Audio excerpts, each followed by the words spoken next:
ഈ വഴിയോരത്തൊരായിരം പൂവിതൾ തൂവിയ കൗമാരം തേടി. ഹായ് നമസ്കാരം, ഞാൻ ആതിര. ഫ്രൈഡേ ഫെയിമിന്റെ പുതിയൊരു എപ്പിസോഡിലേക്ക് ഏവർക്കും സ്വാഗതം. ചേലോടെ നിൽക്കുമമ്മയെ തേടി വച്ചു മറന്ന കിനാവുകൾ. ഇന്ന് നമ്മോടൊപ്പം ഉള്ളത് പ്രശസ്ത സംഗീത സംവിധായകനും ഗായകനുമായ ശ്രീ നന്ദു കർത്തയാണ്. So welcome to Friday fame. Thank you. പാട്ടുകൾ ഉൾപ്പെടെ ചെയ്തത് ആദ്യമായിട്ട് ചെയ്തത് ഇഡിയറ്റ്സ് ആണ്. അതിൻ്റെ ആദ്യത്തെ സ്ക്രിപ്റ്റ് വായന മുതൽ അതിൻ്റെ കൂടെ തന്നെ ഉണ്ടായിരുന്നു.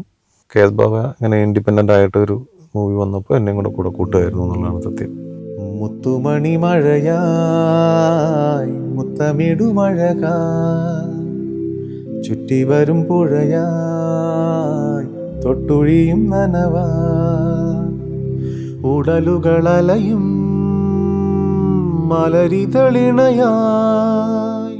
സർ, ഇഡിയറ്റ്സിന് ശേഷം പിന്നീട് ചെയ്ത സിനിമകൾ ഏതൊക്കെയാണ്? അതിനെ കുറിച്ചൊന്ന് പറയാമോ? പിന്നീട് വന്നത് ബ്ലാക്ക് ഫോറസ്റ്റ് എന്നൊരു പ്രൊജക്റ്റ് ചെയ്തു. ജോഷി മാത്യു എന്ന് പറയുന്ന വളരെ സീനിയർ ആയിട്ടുള്ള ഡയറക്ടറായിരുന്നു. അദ്ദേഹത്തിൻ്റെ സിനിമയുടെ ബാക്ക്ഗ്രൗണ്ട് മ്യൂസിക് ചെയ്തു. അതിനുശേഷം നമ്മുടെ ഗിന്നസ് ബുക്ക് ചേട്ടൻ ഡയറക്റ്റ് ചെയ്തൊരു സിനിമയുണ്ടായിരുന്നു, കുട്ടിയും കോലും. അതിൻ്റെ ബാക്ക്ഗ്രൗണ്ട് മ്യൂസിക് ചെയ്തു. പിന്നീട് വന്നത് ചന്ദ്രയാൻ, അതിൻ്റെ ബാക്ക്ഗ്രൗണ്ട് മ്യൂസിക് ചെയ്തു. അതിനുശേഷം 2017 എൻ്റെ ഓർമ്മ, ഉത്തരം പറയാതെ എന്ന് പറഞ്ഞിട്ട് സിനിമ ചെയ്തു. അതിൽ പാട്ടുകളും ഉണ്ടായിരുന്നു, ബാക്ക്ഗ്രൗണ്ട് മ്യൂസിക്കും ഉണ്ടായിരുന്നു. പിന്നീട് ചെയ്തത് അതേ വർഷം തന്നെ ആക്ച്വലി ഓവർടേക്ക് എന്ന് പറഞ്ഞിട്ടൊരു മൂവി ബാക്ക്ഗ്രൗണ്ട് മ്യൂസിക് ചെയ്തിരുന്നു, ജോൺ ജോസഫ് ഡയറക്റ്റ് ചെയ്തിട്ട്. ഉത്തരം പറയാതെ ഡയറക്റ്റ് ചെയ്തത് കൊല്ലം കെ രാജേഷ് എന്ന് പറഞ്ഞിട്ടൊരു പ്രവാസി മലയാളിയായിരുന്നു. പിന്നീട് ഇതിന് ശേഷം ഉണ്ടായത് 2024 അത് ചെയ്തത് നമ്മുടെ ദേശക്കാരൻ എന്ന് പറയുന്ന സിനിമ.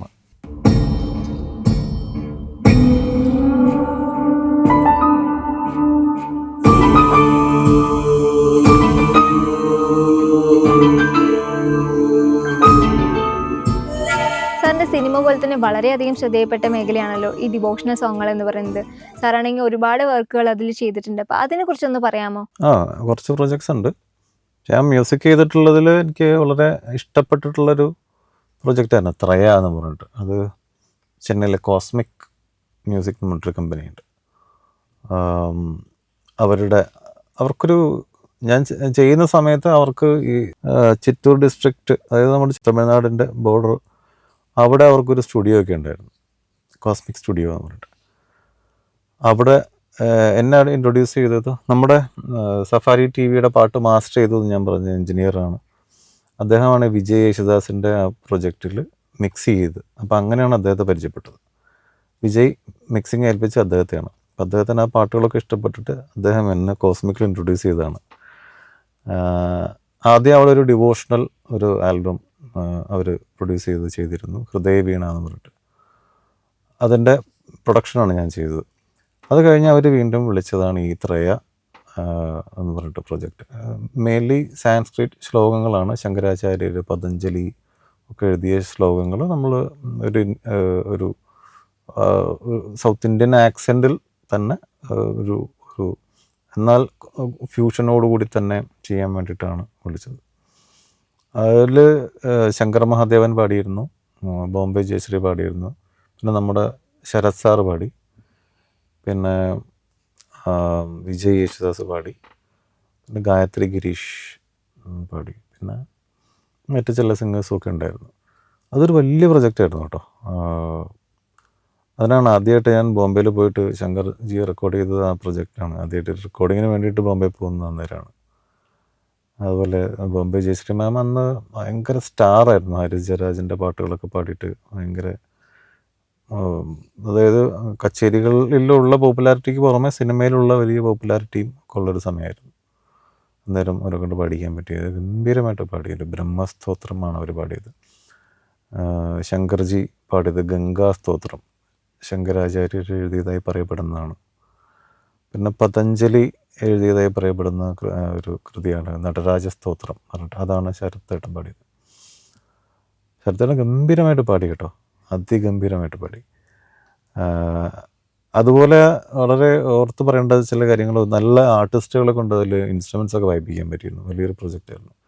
അതിലെല്ലാ പാട്ടുകൾക്കും സോളോ വയലിൻ വായിച്ചിട്ടുള്ളത് നമ്മുടെ ഔസേപ്പ് ബച്ചൻ സാറാണ്. ഔസേപ്പ് സാറ് ഭയങ്കര ഇൻട്രസ്റ്റിംഗ് ആയിരുന്നു കേട്ടോ സാറിൻ്റെ ഒരു recording. Ouseph sir totally different ആയിട്ടുള്ള ഒരാളാണ്, മ്യൂസിക് ഡയറക്ടർ. അദ്ദേഹത്തോടൊപ്പം പിന്നീട് ഞാൻ പല പ്രൊജക്റ്റുകൾക്കും വർക്ക് ചെയ്തിട്ടുണ്ട്. മ്യൂസിക് പ്രൊഡ്യൂസറായിട്ട്, പ്രോഗ്രാമറായിട്ട് വർക്ക് ചെയ്തിട്ടുണ്ട്. പക്ഷേ റെക്കോർഡിങ്ങിന് വരുന്ന വയലിൻ വായിക്കാൻ വരുന്ന ഔസേപ്പ് സാർ ഒരു ടോട്ടലി ഡിഫറെൻ്റ് ആയിട്ടുള്ള ഒരാളാണ്. ഭയങ്കര ക്രിയേറ്റീവ് മാത്രമല്ല, ഓൾറെഡി എപ്പോഴും അങ്ങനെ തന്നെയാണ്. പക്ഷെ ഓരോ പീസിനെയും അദ്ദേഹത്തിന് ഏറ്റവും തൃപ്തിയാകുന്നത് വരെ ഇങ്ങനെ വായിച്ചുകൊണ്ടിരിക്കും. 5 പാട്ട് വായിക്കാൻ വേണ്ടിയിട്ട് രാവിലെ ഒരു 10 മണിയോടുകൂടി വന്നിട്ട് സാറ് പോയത് രാത്രി 8 മണിക്കോ മറ്റാണ്. സാറ് ഏറ്റവും ഇഷ്ടമുള്ള പോലെ അത്രയും പല കഷ്ണങ്ങളായിട്ട് റെക്കോർഡ് ചെയ്ത് പല രീതിയിൽ മാറ്റി വായിച്ച്, ചില പീസുകൾ വായിക്കുമ്പോൾ എന്തെങ്കിലും റിപ്പറ്റേറ്റീവ് ആയിട്ടൊക്കെ ഫ്രേസസ് തോന്നുന്നുണ്ടെങ്കിൽ സാറ് തന്നെ അതിങ്ങനെയാക്കിയാലോ എന്നൊക്കെ സജഷനൊക്കെ ചോദിച്ച് തിരിച്ച് മറിച്ചൊക്കെ അതിനെ ഏറ്റവും ബ്യൂട്ടിഫുൾ ആക്കി തന്നിട്ടാണ് സാറ് പോയത്. ഗംഭീര ഒരു എക്സ്പീരിയൻസ് ആയിരുന്നു. അതുപോലെ കമലാകർ എന്ന് പറഞ്ഞ പുല്ലാങ്കുഴൽ വായിക്കുന്ന ആർട്ടിസ്റ്റാണ് അതിൽ വായിച്ചത്. പിന്നെ നമ്മുടെ വിദ്യാസാഗർ സാറിൻ്റെ പാട്ടുകൾക്കൊക്കെ ആദ്യകാലത്തൊക്കെ നമ്മൾ ഉപയോഗിച്ചിരുന്ന ഒരു വിചിത്ര വീണ എന്ന് വിളിക്കുന്ന ഗോട്ടുവാദ്യം എന്ന് പറഞ്ഞൊരു ഉപകരണമുണ്ട്. അത് ഉപയോഗിച്ചിട്ടുണ്ട് അതിനകത്ത്. ഞാൻ ഒരിക്കൽ മാത്രമേ അത് ചെയ്തിട്ടുള്ളൂ. അതായത് വീണ ഇങ്ങനെയാണല്ലോ സാധാരണ വീണ വായിക്കേണ്ടത്. ഇത് ഇത് വെച്ചിട്ട് സ്ലൈഡ് ഗിറ്റാർ പോലെ വായിക്കുന്ന ഒരു ഇൻസ്ട്രുമെൻ്റാണ്. സ്ലൈഡ് ചെയ്തിട്ടാണ് അതിൻ്റെ ഇത് വായിക്കുന്നത്. കുറച്ച് ടഫായിട്ടുള്ള ഇൻസ്ട്രുമെൻറ്റുമാണ്. അപ്പം ദുർഗാ പ്രസാദ് എന്ന് പറയുന്ന ആർട്ടിസ്റ്റാണ് അത് വായിച്ചത്. അങ്ങനെയുള്ള ഒരു പറ്റം നല്ല ആർട്ടിസ്റ്റുകളെയൊക്കെ ഇൻകോർപ്പറേറ്റ് ചെയ്തിട്ട് ചെയ്യാൻ പറ്റിയ നല്ലൊരു പ്രൊജക്റ്റാണ്. ഒരു പക്ഷേ once in a lifetime എന്നൊക്കെ വേണേൽ വിളിക്കാൻ പറ്റുന്ന പോലെയുള്ളൊരു പ്രൊജക്റ്റായിട്ട് അത് മാറി. നന്നായിട്ടത് പോപ്പുലറായി. അത് അവരുടെ ആശ്രമം ഒക്കെ ഉണ്ട്, ഈ കോസ്മിക് മ്യൂസിക് അതിൻ്റെ പ്രൊജക്ട്സൊക്കെ സെല്ല് ചെയ്യുന്നത് അതിലൂടെയാണ്. അപ്പോൾ അവിടെയൊക്കെ അത് വളരെ പോപ്പുലറായിരുന്നു. ഡിവോഷണൽ സോങ്സ് നോക്കുമ്പോൾ ഒരുപാട് ശ്രദ്ധിക്കപ്പെട്ട ഒരു ആൽബമാണല്ലോ ഈ ഗുരു എന്നത്. ജീവനാമെൻ്റെ യേശുവേ ജീവനേകി നീ കാക്കണേ. ഗുരു ഇതിലാണ് ശരിക്കും എനിക്ക് തോന്നുന്നത് ഒരു പക്ഷേ ആദ്യമായിട്ട് ഞാൻ ട്രൂ മ്യൂസിക് പ്രൊഡ്യൂസറായിട്ട് ഇൻഡിപെൻഡൻ്റ് ആയിട്ട് വർക്ക് ചെയ്തെന്ന് വേണമെങ്കിൽ ഒക്കെ പറയാം. അത് മ്യൂസിക് ചെയ്തത് സോബി ചാക്കോ എന്ന് പറഞ്ഞിട്ട് US സ്ഥിരതാമസമാക്കിയൊരു മലയാളിയാണ്. സോബിയെ പരിചയപ്പെടുന്നത് എങ്ങനെയാണെന്ന് വെച്ചാൽ നമ്മുടെ മ്യൂസിക് കമ്പോസർ അൽഫോൺസ് ജോസഫ് ഉണ്ടല്ലോ, അൽഫോൺസ് ചേട്ടൻ്റെ അസിസ്റ്റൻ്റ് ആയിരുന്നു ഞാൻ കുറച്ച് കാലം, വളരെ കുറച്ച് കാലം ഉണ്ടായിട്ടുള്ളൂ. അപ്പോൾ ആ സമയത്ത് അതിശയൻ എന്ന് പറഞ്ഞിട്ടൊരു സിനിമയുടെ ബാക്ക്ഗ്രൗണ്ട് സ്കോറും പിന്നെ ഈ സോബി ചാക്കോ, സോബിയുടെ ചേട്ടൻ, പിന്നെ അവരുടെ ഒരു കസിൻ, അവരുടെ ഒരു ഫ്രണ്ട്, അങ്ങനെ ഒരു അപ്പു, അങ്ങനെ ഒരു ജോപോൾ, ഇപ്പോൾ നമ്മുടെ മലയാള സിനിമയിലെ പല പാട്ടുകളൊക്കെ എഴുതിയിട്ടുള്ള ജോപോൾ മ്യൂസിക് ചെയ്യുന്ന ആളും കൂടിയാണ്. പറയുവാൻ ഇത് അതൊക്കെ എഴുതിയുള്ള കാര്യം പറയുന്നത്. അപ്പോൾ അങ്ങനെ കുറച്ച് പേര് ചേർന്നിട്ട് അവർ ഒരു 1-2 വർഷം കൂടുമ്പോൾ കുറച്ച് പാട്ടുകൾ കമ്പോസ് ചെയ്യുന്നൊരു പരിപാടി ഉണ്ട് അവർക്ക്. അപ്പോൾ അതിൽ ഒരാളാണ് സോബി. അപ്പോൾ സോബി അങ്ങനെ തന്നെ ആദ്യമായി സോബിയുടേത് മാത്രമായി കുറച്ച് പാട്ടുകൾ പുറത്തിറക്കിയതാണ് ഈ ഗുരു എന്ന് പറയുന്ന പ്രോജക്റ്റ്. അപ്പോൾ സോബി അവിടുന്ന് നാട്ടിലൊന്ന് വന്ന് പാട്ടുകളൊക്കെ എനിക്കൊന്ന് പാടി തന്നിട്ട് സോബി അങ്ങ് തിരിച്ചു പോയി. അപ്പോൾ ഈ 12 ദിവസം നാട്ടിലുണ്ടാവും. ഇതിനുള്ളിൽ ഒരു ആൽബവുമായി തിരിച്ചു പോകാൻ കഴിയുമോ എന്നാണ് ചോദിച്ചത്. അപ്പോൾ അതിനുള്ളിൽ ഒരു ബേസിക് മിക്സ് ആക്കി തരാം, ഫുൾ വർക്ക് തീരാൻ കുറച്ചുകൂടി സമയം എടുക്കുമെന്ന് പറഞ്ഞ്. അപ്പം അങ്ങനെ വന്നു പാട്ടുകളൊക്കെ എനിക്ക് കമ്പ്യൂട്ടർ പാടിത്തന്നു. ആ 12 ദിവസം കൊണ്ട് ഉണ്ടാക്കിയ ഒരു ആൽബമാണെന്ന് വേണമെങ്കിൽ പറയാം.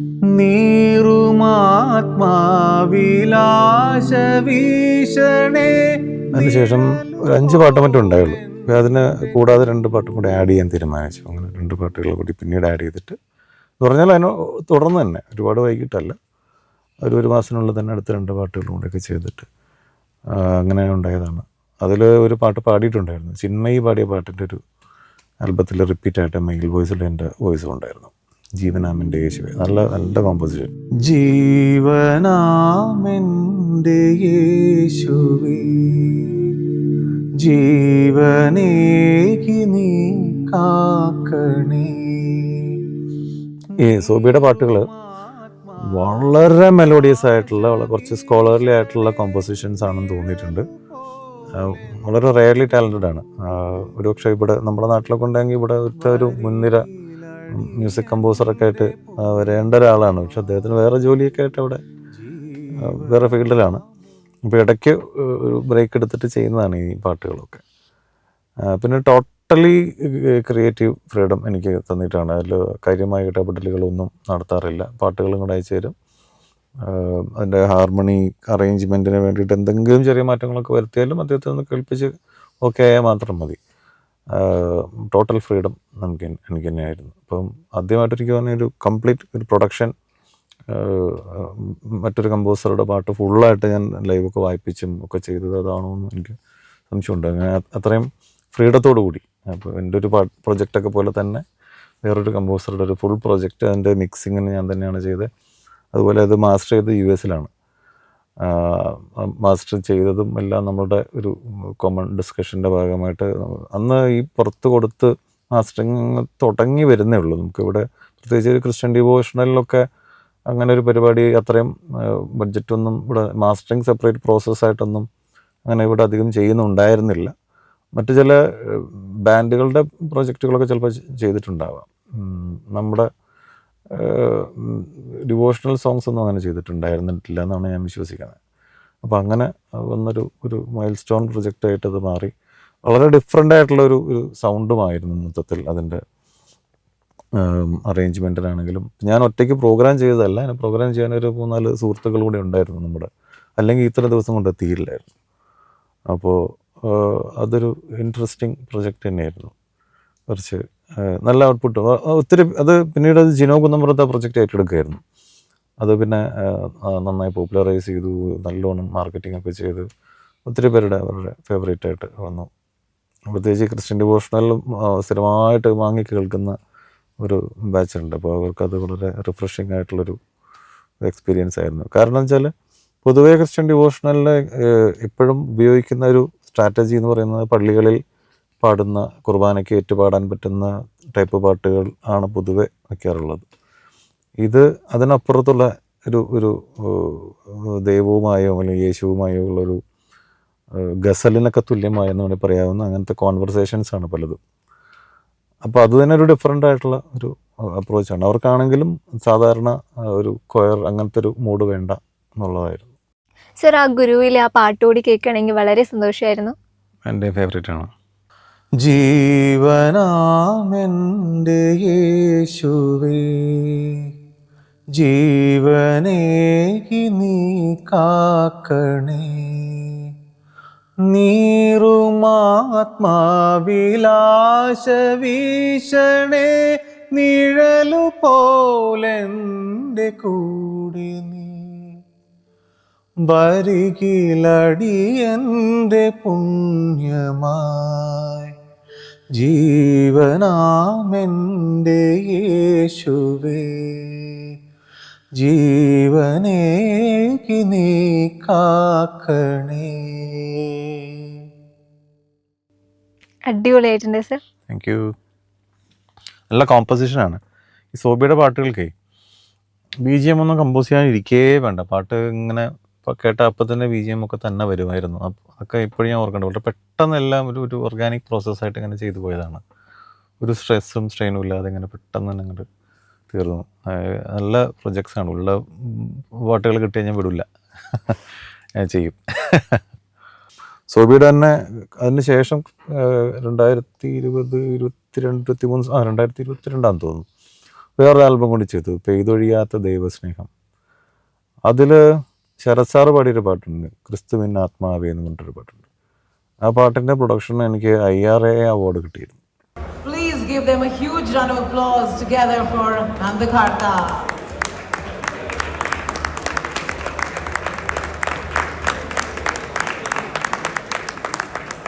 അതൊരു വലിയ നേട്ടമായിട്ട് ഞാൻ കാണുന്നു. ഏറെ അവാർഡ് എന്ന് പറഞ്ഞാൽ ഓൾ ഇന്ത്യ ലെവലിൽ മ്യൂസിക് പ്രൊഡക്ഷനൊക്കെ വളരെ അപൂർവമായിട്ടാണ് ഇത്തരം അവാർഡ്സൊക്കെ ഉള്ളൂ. അപ്പോൾ അത്തരത്തിലുള്ള വളരെ പ്രസ്റ്റീജിയസ് ആയിട്ടുള്ളൊരു അവാർഡാണ്. അപ്പോൾ അത് അങ്ങനെ ഒരു അവാർഡ് സോബി മൂലം ഉണ്ടായി എന്നുള്ളതാണ്. അപ്പോൾ ആ പ്രൊജക്റ്റും നല്ല ഒരു പ്രൊജക്റ്റാണ്.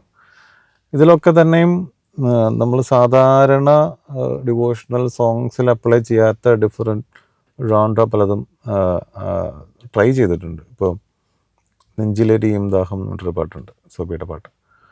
അപ്പോൾ അതിൽ ഒരു കുറച്ചൊരു R&B വിത്ത് തബ്ല ഫ്യൂസ് ചെയ്യാനാണ് എൻ്റെ ഋതത്തിലൊക്കെ ശ്രമിച്ചിട്ടുള്ളത്.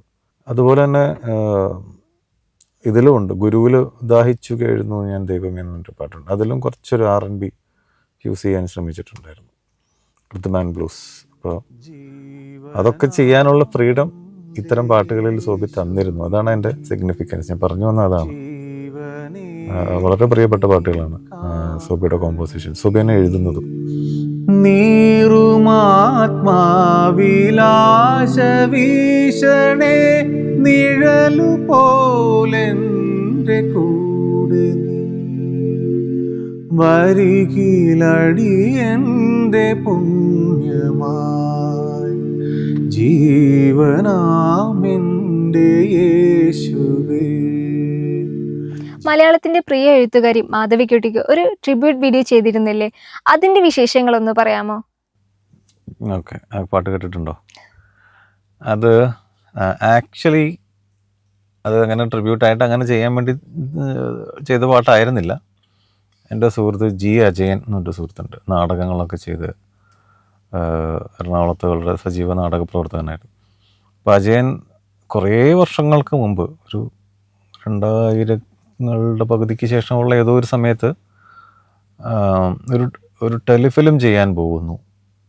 ഈ നീർമാതള പൂത്തകാലം, അത് ടെലിഫിലിമാക്കാനുള്ള അനുവാദം കിട്ടി എന്ന് പറഞ്ഞിട്ട് അവർ സൈൻ ചെയ്ത് തന്നു എന്ന് പറഞ്ഞിട്ട് അങ്ങനെ ഒരു ടെലിഫിലിമിന് വേണ്ടിയിട്ട് അന്നേരം ചെയ്തതാണ്.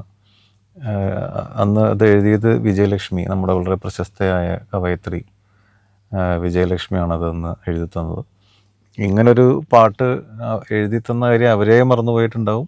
ഇങ്ങനൊരു പാട്ട് എന്നെ ഏൽപ്പിച്ച കാര്യം അജയനും മറന്നിട്ടുണ്ടാവും. പക്ഷെ ആ പ്രൊജക്റ്റ് നടന്നില്ല, ഷോർട്ട് ഫിലിം സംഭവിച്ചില്ല. പക്ഷെ ഞാനിത് എത്രയോ വർഷങ്ങൾ ഇങ്ങനെ എൻ്റെ മനസ്സിലിട്ട് ഇങ്ങനെ താലോലിച്ച്, അത് ഈ പാട്ടിനും കവിതയ്ക്കും ഇടയ്ക്കുള്ളൊരു ഒരു ഒരു ഒരു ഒരു സ്പേസ് ഉണ്ട് എന്നാണ് ഞാൻ കാണുന്നത്. അപ്പം കവിതകൾ കിട്ടിയാലും കവിതയ്ക്കും പാട്ടിനും ഇടയിൽ എവിടെയോ ഒരു സ്പേസ് ഉണ്ടാക്കാൻ നോക്കും. അപ്പോൾ അങ്ങനെ ഒരു ഒരു ഒരു പാട്ടാണത്. കവിതയാണോ എന്ന് വെച്ചാൽ കവിത തന്നെയാണ്, എന്നാൽ പാട്ടല്ലേ എന്ന് വെച്ചാൽ പാട്ടുമാണ്. അങ്ങനെ രണ്ടിനും ഇടയിലാണ് അതിൻ്റെ ഒരു, അതായത് കവിതയ്ക്ക് നമ്മൾ പലപ്പോഴും അണ്ടർലൈൻ ചെയ്താൽ മതി, പാട്ടിന് കുറച്ചുകൂടെ മ്യൂസിക്കാലിറ്റി അതിൽ ആഡ് ചെയ്യും. ഇത് രണ്ടിനും ഇടയിലുള്ളൊരു സ്പേസ് ഉണ്ട്. അപ്പോൾ അങ്ങനെ കുറേ കാലം മനസ്സിലിട്ട് താലോലിച്ചതിൻ്റെ ഒരു ഓമനത്വം അതിന് എവിടെയോ വന്നു കൂടിയെന്ന് തോന്നുന്നു. അതുകൊണ്ടാണ് കുറേ പേർക്ക് അത് വലിയ ഇഷ്ടമാണ്. നീർമാതളത്തിൻ്റെ ചില്ലമേൽ ആതിരപ്പാൽ നിലാച്ചോല വീഴുമ്പോ പിച്ച നടന്നൊരീ മണ്ണിൻ്റെ മഞ്ചാടി മുത്തും പവിഴമാകുമ്പോ നീലച്ചിറകാലളന്ന ചിതാകാശദൂരം മറന്നിളവേൽക്കാൻ ജാലകം താരകത്താലമാക്കും പാതിരാവിൻ്റെ താരാട്ടിലാടാൻ നീർമാതളത്തിൻ്റെ ചില്ലമേൽ ആതിരപ്പാൽ നിലാച്ചോല വീഴുമ്പോൾ. പിന്നെ ഈ ബോധി സൈലൻസ് സ്കേപ്പ് തുടങ്ങിയപ്പോൾ അത് നമ്മൾ റിലീസ് ചെയ്യാൻ തീരുമാനിക്കുകയായിരുന്നു. പിന്നെ എൻ്റെ ഒരു സുഹൃത്ത് ഒരു ബിജു കൃഷ്ണനുണ്ട്, അദ്ദേഹത്തിന് ആ പാട്ട് ഒരു ഞാൻ സൗണ്ട് ക്ലൗഡിൽ കുറച്ച് കാലം അത് വെറുതെ ഓപ്പൺ ആക്കിയിട്ടുണ്ടായിരുന്നു. അപ്പോൾ അദ്ദേഹം അത് കേട്ടിട്ട് അത് ഷൂട്ട് ചെയ്യട്ടെ എന്ന് ചോദിച്ചു. അങ്ങനെ ഫ്ലവേഴ്സ് TV അത് ഒരു വീഡിയോ ഒക്കെ ഉണ്ടാക്കി. ആ സമയത്താണ് ഇപ്പോൾ കേൾക്കുന്ന ഒരു വേർഷൻ ഉണ്ടാക്കിയെടുത്തത്. മറ്റേ കുറച്ചുകൂടെ പതുക്കെ ഒരു വേർഷനായിരുന്നു. ഒരു 2-2.5 മിനിറ്റിനുള്ളിൽ ഒതുക്കാൻ വേണ്ടി കുറച്ച് സ്പീഡൊക്കെ കൂട്ടി കുറച്ച് അഡീഷണൽ ഇൻസ്ട്രുമെൻസ് ഒക്കെ ചേർത്ത് ഇപ്പോൾ കേൾക്കുന്ന അവസ്ഥയിലാക്കിയത് അതിന് ശേഷമാണ്. ഈ വഴിയോരത്തൊരായിരം പൂവിതൾ തൂവിയ കൗമാരം തേടി, ഈ വഴിയോരത്തൊരായിരം പൂവിതൾ തൂവിയ കൗമാരം തേടി.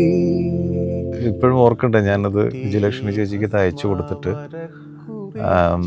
അത് ഭയങ്കര എക്സൈറ്റഡ് ആയിട്ട് സംസാരിച്ചെന്ന് മാത്രമല്ല, കുറച്ചു കാലം കഴിഞ്ഞിട്ട് വേറൊരു 5 പാട്ടുകൾ എനിക്ക് അയച്ചു തന്നു. ഒരു ജനുവരി 2-ാം തീയതി ഞാൻ മെയിൽ ഓർക്കുമ്പോൾ കുറേ പാട്ടുകൾ, ഒരു 5 പാട്ടുകൾ എനിക്ക് അയച്ചു തന്നു, നിർമ്മാതളം പോലെ ചെയ്യാനാണെന്ന് പറഞ്ഞിട്ട്. അപ്പോൾ അങ്ങനെ ഒരു 5 പാട്ടുകൾ അവിടെ പെൻഡിങ് കിടക്കുന്നുണ്ട്, അത് വരുന്നുണ്ട്. അതിൽ ചിലതൊക്കെ ഞാൻ ട്യൂൺ ചെയ്തിട്ടുണ്ട്. അതും ഒരു ഇനി ചെയ്യാൻ ഇഷ്ടമുള്ളൊരു പ്രൊജക്റ്റാണ്. ഈ കവിതകളൊക്കെ ട്യൂൺ ചെയ്യാൻ വലിയ ഇഷ്ടമാണ്. പറഞ്ഞാൽ അതിന് നല്ല കവിതകൾക്കൊക്കെ ജന്മനാൽ വിഷ്വലുകൾ ഉണ്ടാവും. റഫീഖ് അഹമ്മദിൻ്റെ കവിതകൾക്കൊക്കെ അങ്ങനെ എനിക്ക് തോന്നിയിട്ടുണ്ട്. വേണ്ട എന്ന് പറഞ്ഞൊരു കവിത ഞാൻ ട്യൂൺ ചെയ്തിട്ടുണ്ടായിരുന്നു. ഈ വേണ്ട റഫീഖ് അഹമ്മദിൻ്റെയാണ്. അത് ചെയ്യുന്ന ഓരോ വരിക്കും വിഷ്വൽ എൻ്റെ മനസ്സിലുണ്ടായിരുന്നു, ഓരോ വരിക്കും.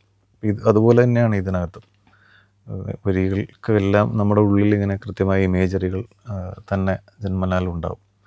അതുകൊണ്ട് അത്തരം വർക്കുകളൊക്കെ ചെയ്യാൻ വലിയ ഇഷ്ടമാണ്.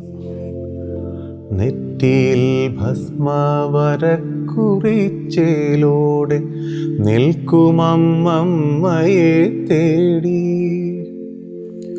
വച്ചു മറന്ന കിനാവുകൾ തൻ നാട്ടുപച്ചയാം നാൾ വഴി തേടി എത്തുകയാണിത നീർമാതളം പൂത്ത മുറ്റത്തൊരു സ്വപ്ന സഞ്ചാരി. നീർമാതളത്തിൻ്റെ ചില്ലമേൽ ആതിരപ്പാൽ നിലാച്ചോല വീഴുമ്പോൾ. നന്ദു കർത്തയുടെ സംഗീത വിശേഷങ്ങൾ ഇവിടെ അവസാനിക്കുന്നില്ല. അടുത്ത എപ്പിസോഡിൽ വീണ്ടും കാണാം. ബൈ. മഞ്ചാടി മുത്തും പവിഴമാകുമ്പോൾ നീലച്ചിറകാലളന്ന ചിതാകാശദൂരം മറന്നിളവേൽക്കാൻ ജാലകം താരകത്താലമാക്കും പാതിരാവിൻ്റെ താരാട്ടിലാടാൻ.